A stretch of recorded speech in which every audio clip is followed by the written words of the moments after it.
My name is Blanca Trujillo, and I'm 31 years old. When I was 16, my mother made a wish out loud in front of everyone she was trying to impress. She wished she'd never given birth to me. My mistake was spilling a drink on an important guest, nothing more. The guest forgave me. The room forgave my mother. "She's only angry," they said, and moved on. I didn't. I didn't shout or cry. I decided to grant the wish. What no one in that room understood was that some wishes come true slowly, then all at once. 15 years later, my mother stood in the same place and begged me to stop living, as if her wish had come true. By then, what I had built was not hers to take back. If those words landed somewhere real in you, stay with me for a little while. And if you've ever felt valued only when you made someone else look good, tell me when you first recognized it. Let's go back 15 years to a house where love was something you earned by looking right in front of the right people, and where I never quite managed it. I want to be careful about how I say this next part, because it would be easy to flatten my mother into a monster, and that would make the truth simpler than it was. She could be charming, attentive, and generous when other people were watching. What she loved most was the idea of having a daughter. What she struggled to value was the daughter herself once there was no audience. I was a centerpiece. That's the most honest word I have for it. Something placed in the middle of the table so the table would look complete. When we had people over, I was dressed, brushed, and positioned. Stand up straight, they're looking. Smile, Blanca, don't embarrass me. My grades mattered when they could be mentioned. My piano mattered when there was someone to hear it. The moment the guests left, the warmth left too, folded up and put away like the good napkins. I learned to read her the way you read weather. There was the voice she used for other people, bright and generous. A voice I heard her give strangers and neighbors and women she wanted to impress. And there was the voice she used for me, flat and impatient, a voice that came out the instant the front door closed. As a child, I thought if I could just be good enough for the first voice, I would get to keep it. I kept a list, once, in a spiral notebook, of the things that made her happy. A clean kitchen, a compliment repeated back to her, a teacher who said I was gifted. I studied that list like homework. I didn't understand yet that the list had no bottom. There was no score high enough to win a game where the rules changed every time I got close. She saved her real attention for people who could do something for her. There was a whole social world she was climbing toward, a world of country club committees and charity galas, and a family named Ashford who sat at the top of it like weather over a valley. My mother wanted in so badly it changed the shape of her face when she talked about them, and I was, in her mind, part of her application. A well-behaved daughter was a point in her favor. A daughter who slipped was a point against. I remember my 10th birthday. She had promised we would spend the afternoon together, just us. Instead, she spent it arranging a luncheon for a woman she barely knew, but wanted to impress. When I reminded her, she looked at me as if I had asked for something unreasonable. "Don't be selfish," she said. "This is for the family." I did not get the afternoon she had promised. The other woman got a lovely luncheon. I learned that the family was often a word my mother used for herself. In 7th grade, I won a small regional spelling competition, and for 2 days, I thought I had finally found the key. She told the neighbors, the women at church, even a cousin she disliked. My daughter, the champion. I let myself believe the warm voice might stay. Then, everyone had heard the news, and the warmth went back into the drawer. The trophy remained on a shelf where guests could see it, and I slowly understood that it belonged to her version of me. My winning mattered because it was something she could display. Whether I felt proud, frightened, or hopeful had never entered the room. I stopped competing after that. She never noticed. Before the night at Glenmont, none of this was loud enough for an outsider to name. It was 1,000 small subtractions, a door closing on my voice, silence where a well done should have been, warmth given freely to strangers and withheld from me. I grew up fluent in near misses, always almost loved, and always one improvement away. Like most children, I kept believing the distance would eventually close. When I was 16, something finally became impossible to explain away. It just was not the ending I had hoped for. It was a Saturday in October 2010. My mother had spent nearly a year working toward that evening. A woman connected to the Ashford Circle was hosting a gathering at the Glenmont Club, and through months of volunteering and committee work, my mother had secured an invitation for us. This was the social doorway she had been trying to enter for years. She bought a dress she could barely afford, practiced her stories in the mirror, and told me repeatedly what to wear, how to stand, when to speak, and when to stay quiet. "Tonight matters," she said. "Do not embarrass me tonight." The club was all warm light and low voices, chandeliers throwing gold across white tablecloths. I was 16 and terrified of being noticed, which is a hard way to move through a room. My mother spent most of the evening near Adele Winters, an older woman known for years of charity work and for quietly helping people in town. Adele had recommended Nora's Diner to other young people who needed steady work. My mother wanted Adele's approval badly enough that the need showed in every movement. I was carrying a glass of punch across the room when someone stepped back into my path. I don't even remember who. I just remember the tilt of it, the small, cold shock as the drink left the glass, and the dark bloom spreading across the front of Adele Winters's pale dress. The whole thing took a second. It was an accident, the most ordinary kind. The kind that happens at every party that has ever been thrown. Adele looked down, and then she looked at me, and she smiled. "It's fine, sweetheart, truly," she said. "It's only a dress." She was already reaching for a napkin, already turning it into nothing. And it was nothing. Every adult in earshot knew it was nothing. My mother didn't hear her. My mother saw a year of work dissolving into a stain, and she turned to me in front of all of them, and out of her mouth came the thing she'd apparently been holding somewhere for 16 years. "I wish I'd never given birth to you." The room went quiet in the way rooms do when someone has said the unsayable. Then several people nearest my mother moved toward her. One woman touched her shoulder. Another murmured that she was overwhelmed and had not meant it.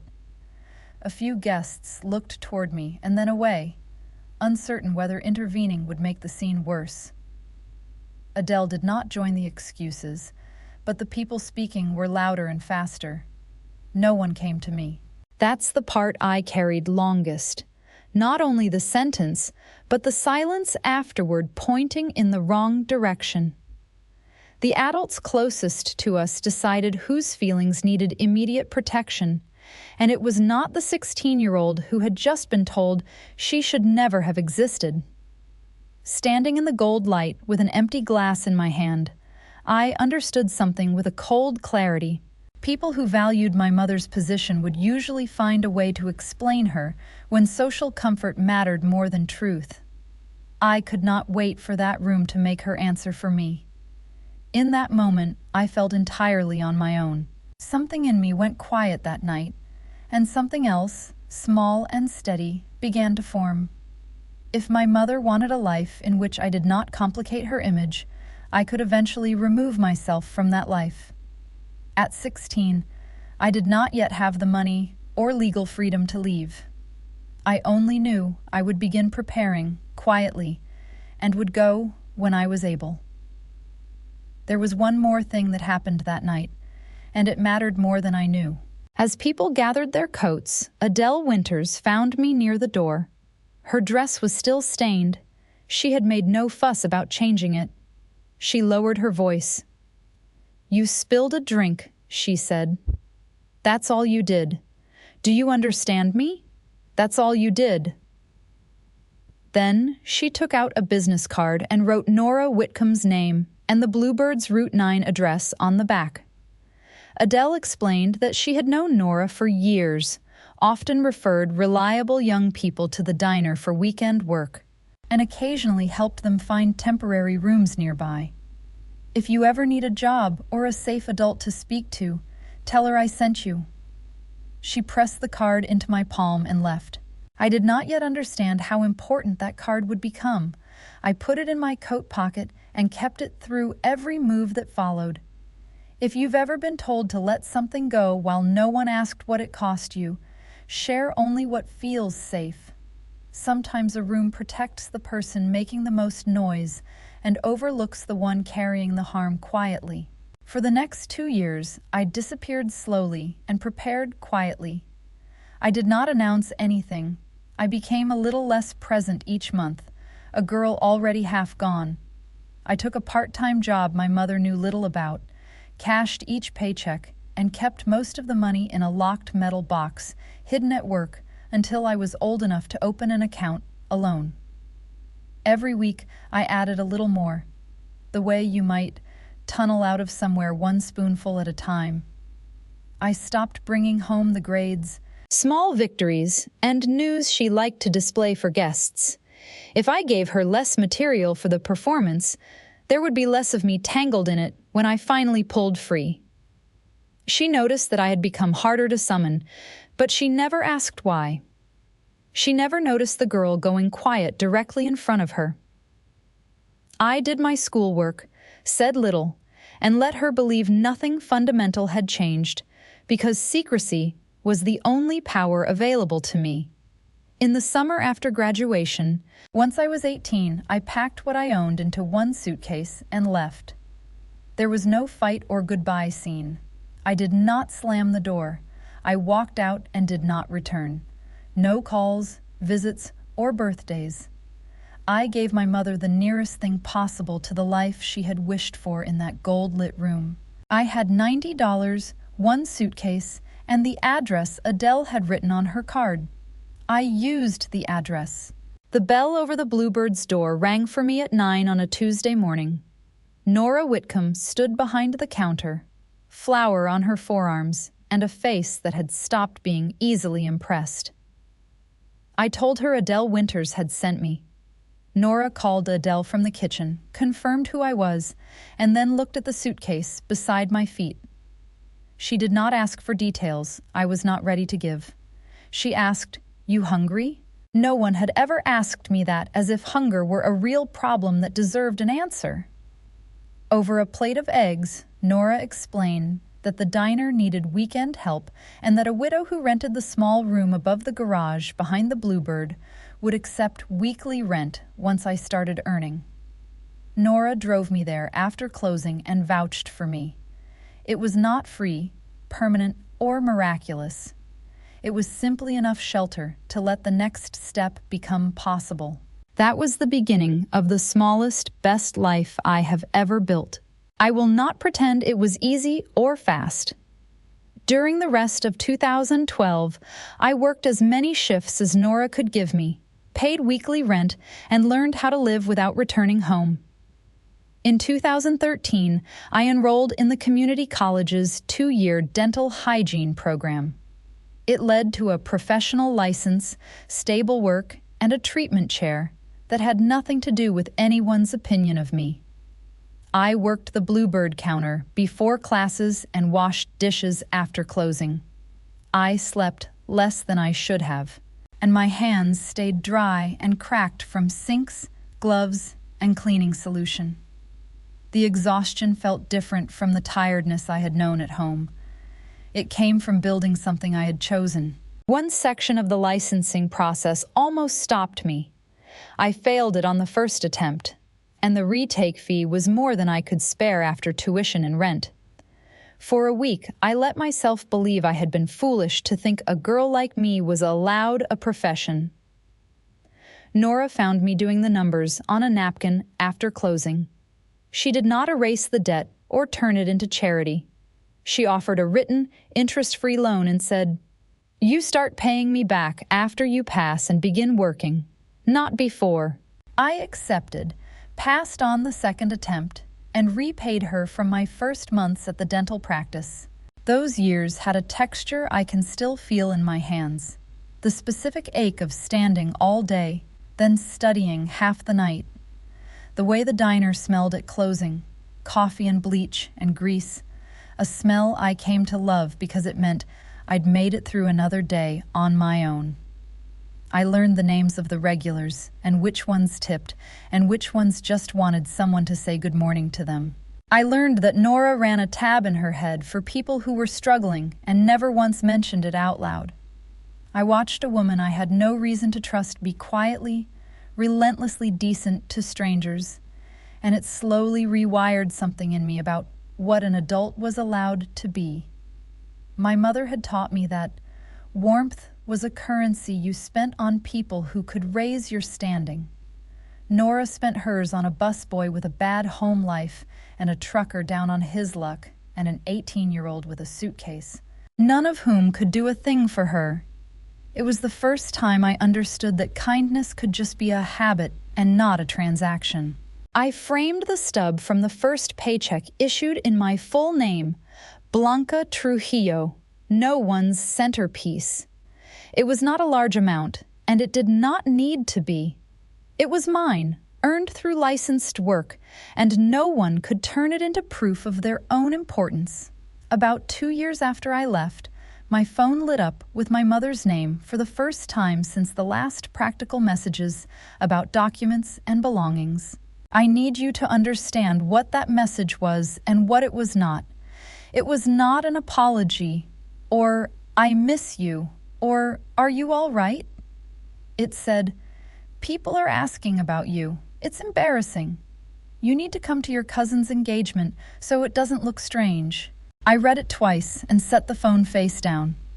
Even after 2 years, her first real attempt to bring me back was still about how my absence appeared to other people. Some old part of me twisted, the part that had spent childhood hoping. Then it loosened. I did not reply.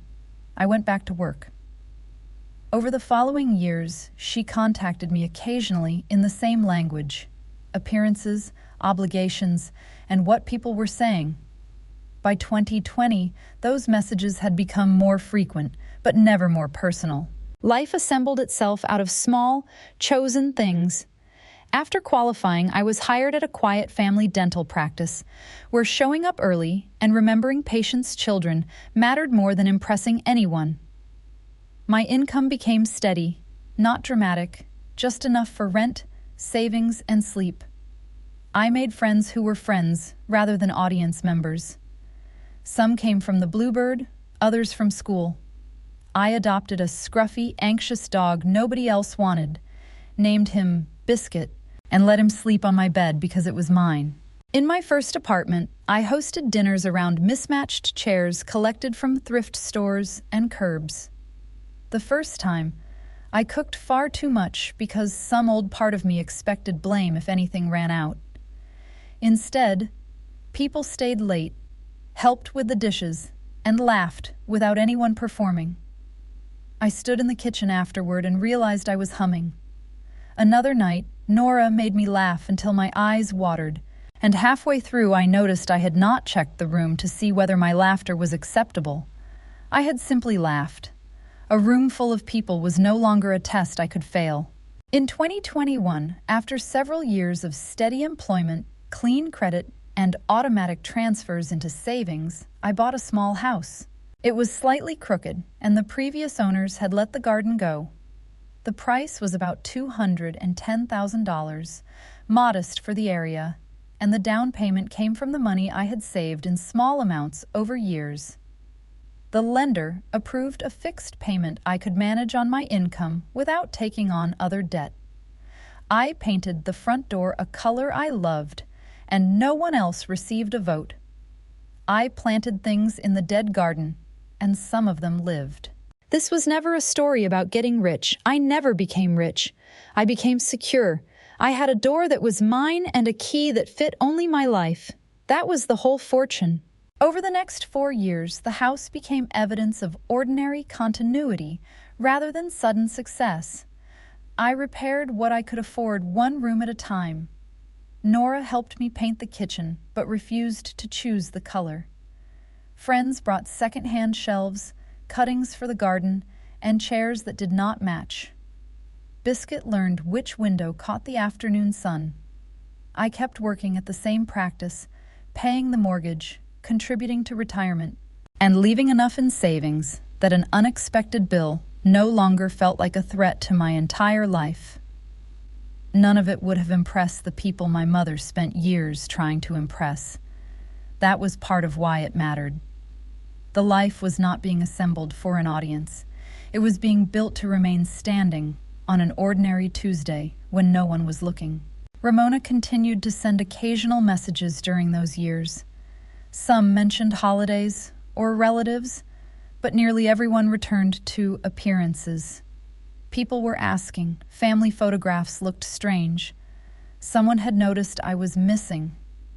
I did not block her because I wanted control over whether and when I read them. I simply stopped treating each message as a summons. Sometimes I deleted one without finishing it. Sometimes I kept it as a reminder that distance had not changed her language. What changed was my response. Her urgency no longer became mine. I thought that was the end of it. A quiet woman in a quiet house with a rescue dog and work she did well. My mother had become a closed chapter I rarely reopened. Around 2020, Nora mentioned something a regular had said about Ramona bringing a younger church volunteer to club lunches and introducing her as practically a daughter. Nora did not know the woman's name or what the relationship meant, and she did not press me to react. I said it had nothing to do with me, and mostly I meant it. Still, the phrase remained. Practically a daughter. I carried it home, turned it over once, and then returned to the life in front of me. Here is what I couldn't have known yet, and what changes how you should hear everything I've told you. I hadn't lost my place as a daughter. I had never had a place to lose. But I wasn't ready to understand that yet. I still thought my whole childhood had been a failure to be loved. It would be a while before someone taught me it had only ever been a failure to be useful. The years after buying the house were the quietest and fullest I had known. That matters because the past did not return while I was waiting to be rescued. It returned after I had built a life capable of continuing without anyone from my childhood. One Sunday morning, with coffee beside me and biscuit resting against my foot, I stood at the bathroom mirror and noticed I was not arranging my expression. As a child, a mirror had been a place to prepare a face that would not cause trouble. That morning, my face was simply my own, unwatched, unapproved, and content. I had not solved every reflex my mother had left in me, but I no longer needed permission to recognize happiness when it appeared. Not long afterward, news about Ramona began reaching me more often. By early 2025, fragments of news about Ramona began drifting through the Bluebird. One customer who had known her through charity work mentioned that a board Ramona had served on for years had reorganized and not renewed her position. Another said the Ashford family had stopped including her in smaller private events. I did not know whether either decision was personal, political, or simply the ordinary way social circles change. What mattered was that the world she had treated as permanent no longer depended on her. I expected satisfaction and found very little. Mostly I felt the strange vertigo of realizing that the table she had sacrificed so much to reach had never promised her a lasting seat. At the same time, a different question had begun appearing within that same circle. People who remembered Ramona displaying her daughter at school, events, and luncheons now noticed that the daughter had been absent for 13 years.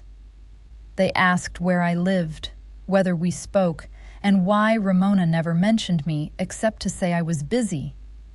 The questions were not evidence of sudden concern for me. They were gaps in the public story she had maintained.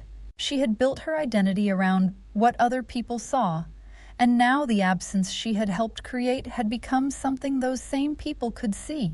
Not long afterward, in June 2025, a thick cream envelope arrived at my house. It was addressed to me by name and carried the return address of the Glenmont Club.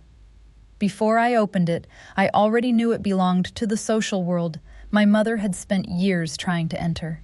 Inside was an invitation to an evening honoring Adele Winters for 30 years of community service. Adele had added a short handwritten note saying she hoped I would come. I set the card on my kitchen counter and understood that the past had found a specific date and place. A few weeks before the ceremony, Nora told me that a young woman named Delia Foster had asked whether she could speak with me. Delia had heard that Adele's event would bring Ramona and several people from the old club circle together, and she believed there was something I should know before walking into that room. Nora had not given her my number or address. She had taken Delia's contact information and left the decision with me. I agreed to meet her at the Bluebird on a Thursday afternoon. Delia was about 26, with the careful posture of someone who had learned to take up as little space as possible. She said Ramona had spoken about me often enough that she knew who I was, though never honestly enough to understand why I had disappeared. "Your mother met me through the church in 2019, Delia said, both hands around a coffee she was not drinking. My family situation was difficult, and she began inviting me to lunches and club events. She bought me clothes and introduced me as practically a daughter. Sometimes she called me her second chance. I felt the story I had carried for 15 years shift beneath me. When did it end? I asked. Around 2022. I took a job in another town and could not keep attending everything she wanted. She stopped calling almost immediately." Delia looked down. "For a long time, I thought I had done something wrong. Then I understood that I had stopped being useful to display." Delia reached into her bag. "Your mother mailed me this after one of the club dinners. I kept it because it was the first picture that made me understand why the relationship had always felt staged." She slid the photograph across the table. Ramona stood in the center, radiant and turned toward the camera. Delia was positioned half a step behind her, angled slightly outward. I recognized the composition before I consciously understood it. I had spent my childhood standing in that same place, arranged at the same distance from my mother. Ramona had not replaced a daughter. She had repeated a pose. The repetition was not in who Delia was. It was in the role Ramona had arranged for her. In that moment, 15 years of pain rearranged into something I could finally understand. I had spent my life believing I had failed to earn my mother's love, that if I had been better, easier, or more impressive, I might have kept the warm voice. Delia showed me that the position had never depended on who occupied it. My mother wanted a daughter-shaped symbol she could display. I had not failed to be loved. I had only stopped being useful. The photograph did not prove that Delia and I were interchangeable people. It proved that Ramona had tried to make us interchangeable roles. "Can I ask you something?" Delia said carefully, turning her cold coffee in its saucer. "When you were a kid, did you ever feel like you were auditioning?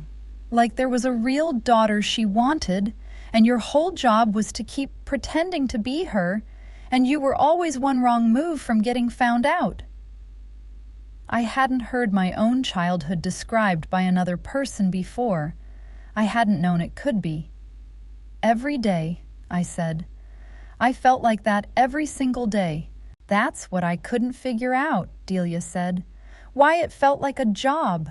Family isn't supposed to feel like a job you can be fired from." She looked at the photograph between us. "And then I got fired, and I finally understood it had always been a job.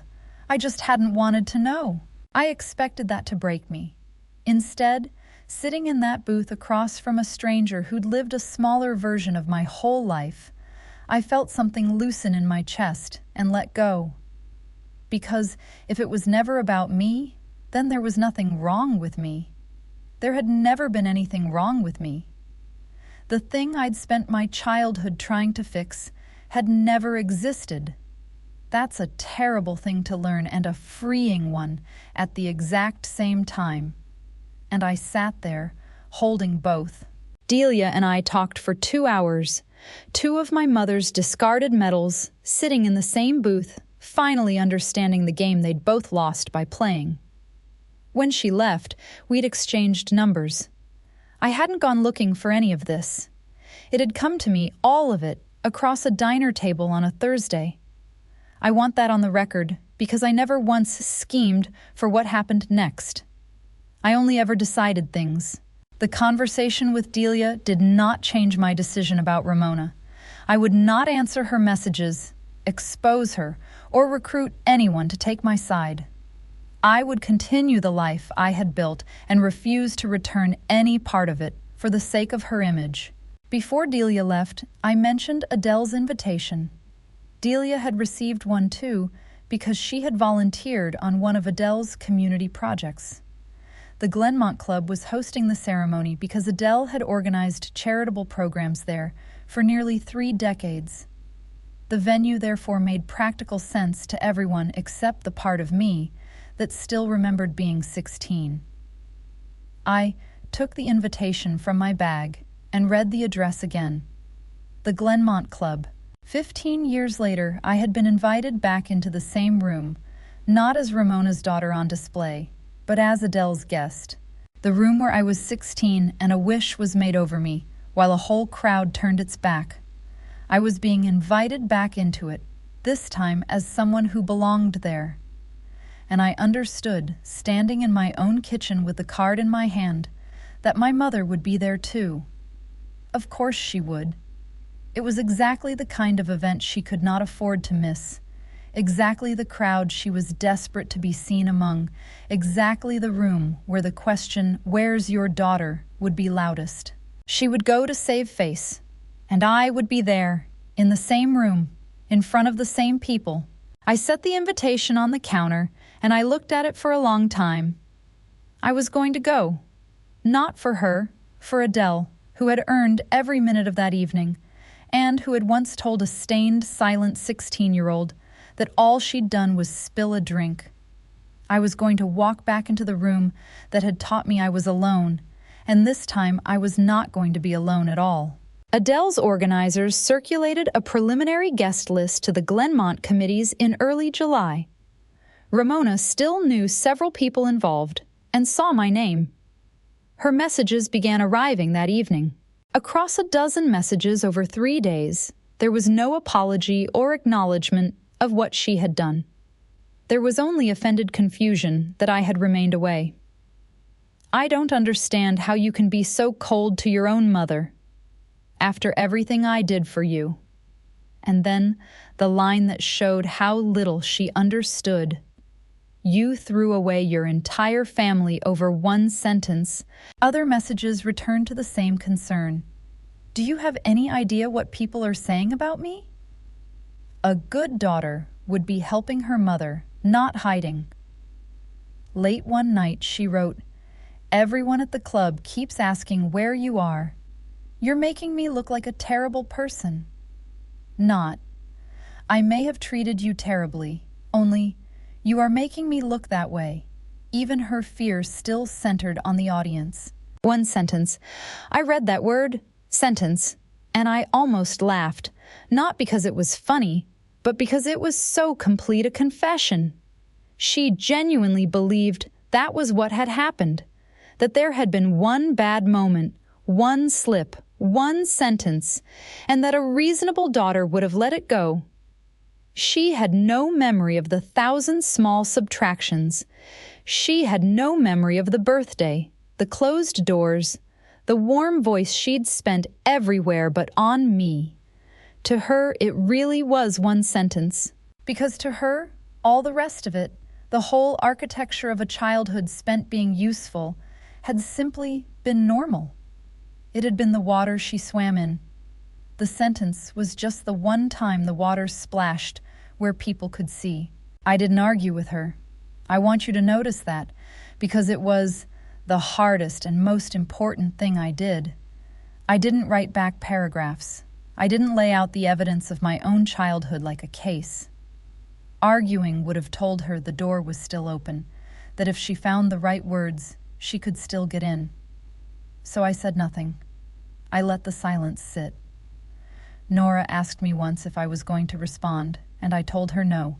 And she nodded, like that was the smartest thing she'd heard all week, and refilled my coffee. The night before the event, I laid the dress I had chosen across my bed and stood in front of the mirror. For a moment, the 16-year-old returned.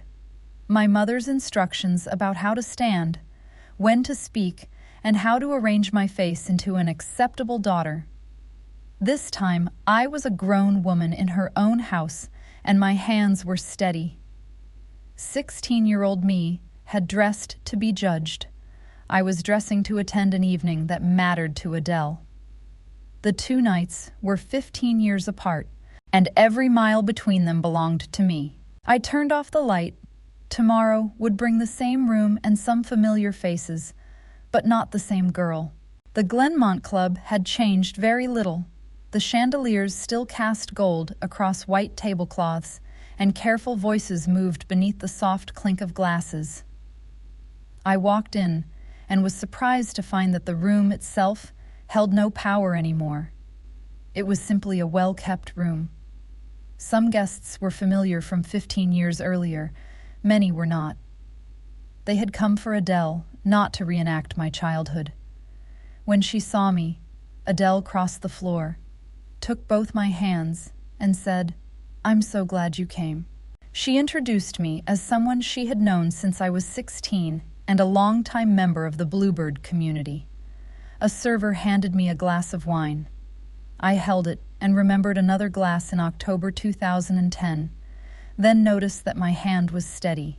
I saw my mother before she saw me. She was across the room, and she was older in a way that had nothing to do with the years. She was smaller. She kept touching the string of pearls at her throat and scanning the room. That old, familiar gesture, checking faces to see who was watching, calibrating herself to an audience. Except the audience wasn't looking at her anymore. The room had moved on from her. She was a woman standing at the edge of a social world she had once worked desperately to impress. And then her eyes found me, and something crossed her face that I can only describe as relief mixed with strategy. She had seen her way out. There I was, the missing daughter, in public, in front of everyone. She could fix the whole problem in one scene. She came toward me across the room with her face arranged into tenderness. When she spoke, she used the bright, warm voice she had always saved for other people and pitched it just loudly enough to carry. "Blanca, my Blanca, look at you. Come home, sweetheart. You've made your point. Please stop disappearing and let people see us together again." That was the request hidden inside the performance. Take back the life without her that I had built after granting her wish. She did not say that she had missed me, ask whether I was happy, or acknowledge why I had stayed away for 13 years. She asked me to become visible beside her again so the room might revise its opinion. Even after all that time, reconciliation meant restoring the picture rather than learning the person who had been removed from it. This time, the people nearest us did not immediately rescue her. A few guests remembered the night in 2010. Others only understood that Ramona was asking an estranged daughter to perform a reconciliation in public. No one interrupted, and no one supplied an excuse for her. Adele remained several feet away, giving me space rather than using her position to speak on my behalf. The silence was not proof that everyone had suddenly become brave, or that the whole room had chosen me. It meant only that Ramona's performance would have to stand without someone translating it into innocence. She felt the absence of that protection, and her prepared expression faltered. She reached again. "Blanca, please. This is your family. Everyone can see." "They can see," I said, quietly. I didn't raise my voice. I've thought a great deal about why I kept it so low, and I think it's because I finally understood that volume was her language, not mine. That's the whole thing, isn't it? Everyone can see. She blinked at me. "You didn't come here to find your daughter," I said. "You came here to find your reflection. You needed a daughter standing next to you so the room would think a certain thing about you. That's all I ever was to you, the thing standing next to you." I looked at her, and I wasn't angry, which surprised me most of all. I stopped being that a long time ago. I watched the sentence land on her, and for a moment she didn't understand it because it was said too gently to sound like a blow. That was deliberate. She had spent my whole life teaching me that the loudest voice in the room owned the room, and I had learned, over 13 years away from her, that this simply wasn't true. The quietest true thing in a room will beat the loudest performance every time, once people are finally willing to hear it. And these people were willing now. The silence was different from the one I remembered from 2010. Back then, the first instinct of the adults nearest us had been to explain Ramona and leave me alone with what she had said. This time, no one rushed to decide the meaning for either of us. Ramona's tender expression fell. The flat, impatient voice from my childhood surfaced in front of the people she had hoped to impress. "How dare you, after everything I—" She stopped when she heard how the sentence sounded outside the privacy of our old house. Her hand rose to her pearls, and her eyes moved through the room, searching for a response she could use. I did not need the guests to condemn her. Some may have understood, others may simply have felt uncomfortable. Their conclusions no longer determined mine. The important difference was that Ramona still needed the room to repair her image, while I no longer needed it to certify my worth. I had come for Adele, and I was free to leave when the evening stopped being about her. I set my wine glass down on the nearest table, steady, no tremor, and I turned to go. Not a furious exit. I wasn't storming out, I was just done. But there was one more conversation left, and we both knew it, and I saw her follow me toward the doors. She caught up with me in the corridor outside, away from the light and the watching faces, and out here, without an audience, her whole strategy changed. The performance dropped. What was left was smaller, and for a moment, almost human. "Blanca," she said, and her voice cracked. "I'm getting older, Blanca. I'm alone. You don't know what it's been like." She spread her hands. "I'm your mother. Doesn't that mean anything? I'm your mother." She said it the way you'd present a receipt, a debt still owed, as if the word itself were a claim I was obligated to honor. And for one breath, I'll be honest with you, because I've been honest this whole way. For one breath, I almost softened. She looked so small under the corridor lights, old and frightened and alone. The child in me who'd kept that list of things to make her happy stirred one last time and wanted to fix it. Then I remembered the photograph. Delia, half a step back, in my old spot, in my old light. "It wasn't one sentence," I said. She stared at me. "You keep calling it one sentence, one bad night, something a reasonable daughter would forgive. But it was never one sentence, Mom. It was every single day that came before it. It was every day that made that sentence so easy for you to say. A person doesn't wish her child had never been born because she lost her temper once. She says it because it's been true for a long time, and the truth finally slipped out where people could hear it." I wasn't crying. I thought I might be, and I wasn't. One sentence is a mistake. What you did to me was 1,000 choices, and you made every one of them. Something moved across her face, and I cannot know whether it was remorse, exhaustion, or simply the collapse of the performance. "I didn't," she began, then stopped. Her hands fell to her sides. "I didn't know how," she said. "To do it differently. I didn't know how." It may have been the truest thing she had ever told me. It was also not a repair. She had 13 years after I left to question why her daughters stayed away. During several of those years, she had repeated the same pattern with Delia instead. Not knowing how might explain part of her failure, but it did not transfer the cost of that failure back to me. An explanation could be heard without being accepted as restitution. "I believe you," I said, "that you didn't know how. I do believe that." I let the silence sit one more time, the way I'd learned to.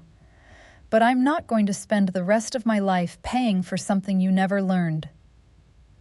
I did not scream or announce that she would never see me again, because I was no longer making permanent declarations to create a dramatic ending. I stated the boundary instead. "I am not coming back to stand beside you for an audience," I said. "Do not ask relatives to pressure me. Speak as if we have reconciled, or use my name to repair your reputation. If you contact me, it must be to acknowledge what happened and to ask about the actual person I became. I may answer, and I may not. That choice belongs to me." Ramona said nothing. Without an audience to address, and without control over my answer, she seemed to have no prepared language left. I did not decide in that parking lot that I had forgiven my mother. Forgiveness was too large and too disputed a word to force onto one exhausted night. What I decided was smaller and more useful. I would stop waiting for her understanding before allowing myself to live. I closed the interaction the way you close a window against winter air, not to make the weather warm, but to stop letting the cold enter every room. Then I drove home to the house with the painted door.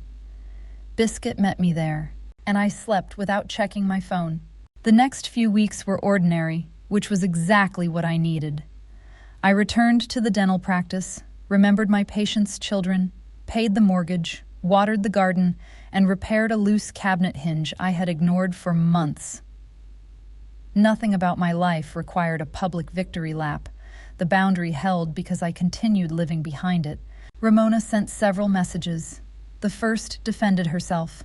The second asked whether I intended to embarrass her permanently. The third was shorter. I didn't know what else to do. None was an apology, and none asked a question about my life. I did not answer. I also did not block her immediately. I wanted the decision to remain mine rather than become another reflex, made in response to her. For the first time, a message from my mother could wait on the counter without reorganizing my day. Delia came to Sunday dinner at the Bluebird 2 weeks after the ceremony. Nora placed her at the table without ceremony, between a retired teacher and one of the regulars who always asked for extra potatoes. No one introduced us as Ramona's discarded daughters. We were simply Blanca and Delia. We passed bread, talked about work, and disagreed about whether Biscuit was anxious or merely manipulative. At one point, I looked across the table and noticed that neither of us had been positioned for a photograph. We had chosen our own seats. Delia and I did not become instant sisters or pretend that sharing the same wound erased the differences between us. She had her life a few towns away, and I had mine. We exchanged numbers and began with occasional calls. That was enough. The important thing was not that Ramona had accidentally given us a replacement family. It was that the two people she had treated as roles could meet each other as separate adults and refuse to continue the comparison. I also made an appointment with a therapist. I had spent years believing that asking for help meant I had failed to build myself properly. Sitting in the waiting room for the first session, I understood that independence did not require me to finish every repair alone. I wanted to examine the reflex to scan rooms, the belief that love had to be earned through usefulness, and the fear that every boundary made me cruel. Healing was not a reward I received for confronting Ramona correctly. It was work I was choosing to continue. A few weeks after Glenmont, Adele came into the Bluebird for lunch. She did not ask for details about the confrontation or congratulate herself for helping me years earlier. She asked whether I was all right. I told her I was getting there.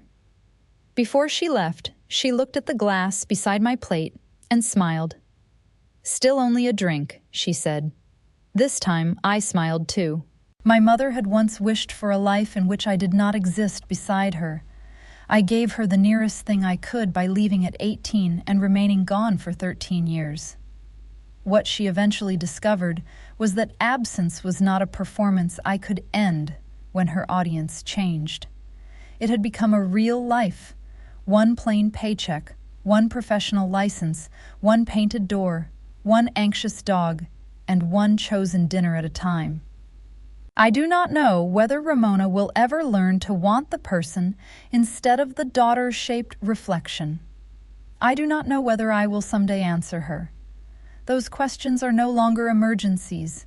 The answer can remain unwritten while I keep the life I built. If you're rebuilding a life out of something someone else discarded, or learning that a boundary is not the same as cruelty, I hope you know you are allowed to keep what you built. You do not owe your peace back to the people who made it so difficult to find. If any part of this felt familiar, share only what feels safe. I'd like to know what you're building.